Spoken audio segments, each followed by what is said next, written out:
So, just a couple of final questions, and then we'll wrap it. The reality is my boss is saying we must wind up soon.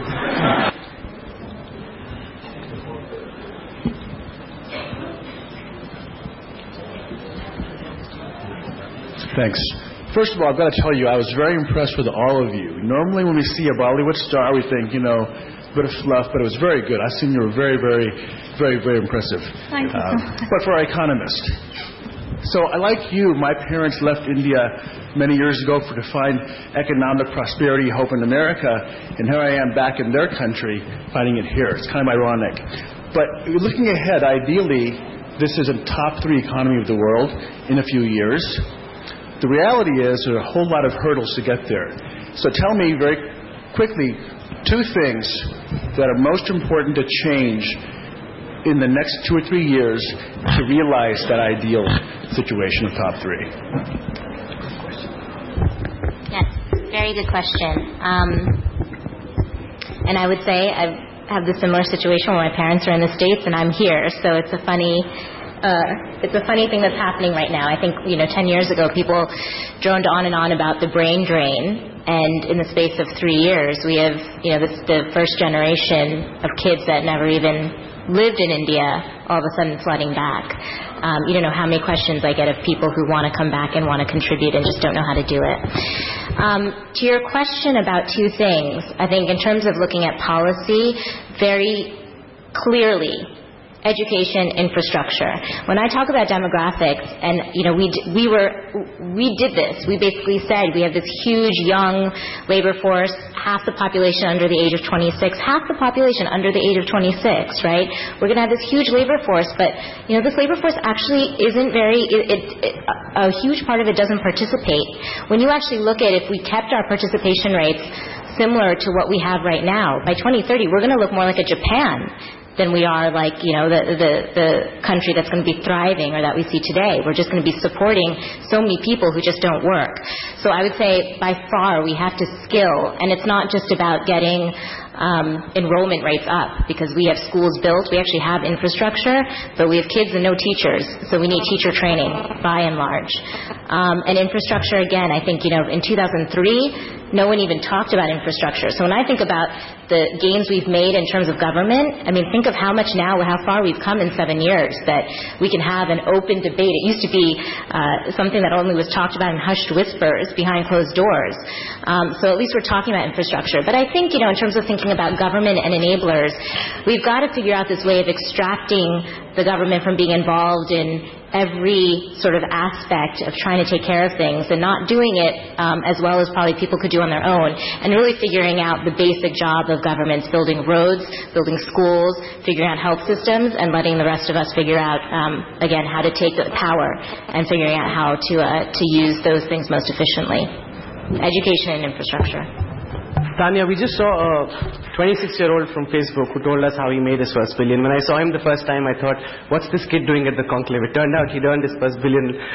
But the fact is that most of the big businesses in India that are being run by young people are being run by them because of their legacy, the legacy that they inherit. What is it about the Indian business system that young people, like the gentleman we just saw, cannot rise the way they do? Is it that we don't have ideas, or is it because the system doesn't permit the growth of the sort that we just saw with Facebook? I think Closer to the mic. I think it's a valid point, Rahul. But I think, like Dipinder has been stressing, things are changing.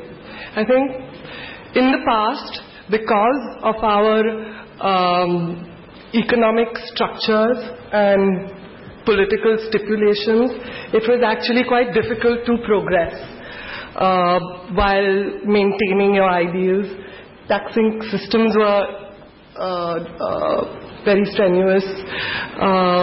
Corruption was rampant. It still is, but I think there is a change in India itself today. India is brighter. There's a lot of opportunity, and the way the economic situation has opened up has also led for opportunity of people other than family business who had structured themselves very efficiently over the years to work around the system.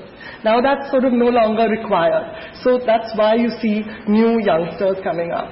Many of us are age-old family businesses which have sort of learned how to work with the system. We work in diversified setups. So I think to succeed 30 years ago as an individual was far more difficult than it is today. I think today there is a lot of opportunity to do so. There's a lot of opportunity to be idealistic. There's a lot of opportunity to grow with integrity. And I think because of the cleaning up slowly of the economic and political system, this is going to be increasingly facilitated. Okay, we'll take some questions.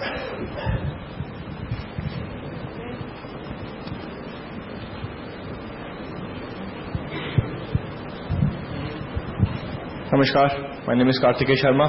I'll start quickly with excuse me. I'll start very quickly with two facts. It takes 90 tons of the earth to get 1 carat diamond, just 1 carat. And MNCs which sell soft drinks ravage the earth of its natural resources and our country of precious drinking water. So what bothers me is the irony and the hypocrisy involved today when we talk about the youth, when we talk about icons who should be messengers of virtue for the youth. So how is it that people who are supposed to be messengers of good virtues are in commercials for diamonds, are in commercials of soft drinks, and how are the young entrepreneurs of the world still sitting on a margin of the wealth of this country when we know that the disparities in the economic sector are too bold to be ignored? That is all. Somebody was in a commercial for a... I'm sorry I missed that. Somebody was on a commercial for a bad... Yes, I do endorse a cola company that is Pepsi. I endorse Pepsi because I'm an actor, I'm a commodity. I drink that. I don't force people to drink it. It is your choice. You have to pay your money and buy it. Yes, if you go to a restaurant and if you have a meal and if you feel like having a drink, if you feel like having a soft drink, and if you have a choice between 2 colas, you'll probably think of 1 cola because you probably saw an advertisement of an actor doing it. That's why you'll think of that and you'll order it. So I'm just reaching out a product to you. I'm not forcing you to buy it or drink it. Okay, idealism is that we hope all of you had a great time and think that all our speakers were wonderful and you'd raise a warm round of applause for them. Reality is, we don't quite know, but we still hope that you'll raise a warm round of applause for all our speakers. We're out of time, and I want to thank you all very much for being a part of the youth session at the 9th India Today Conclave.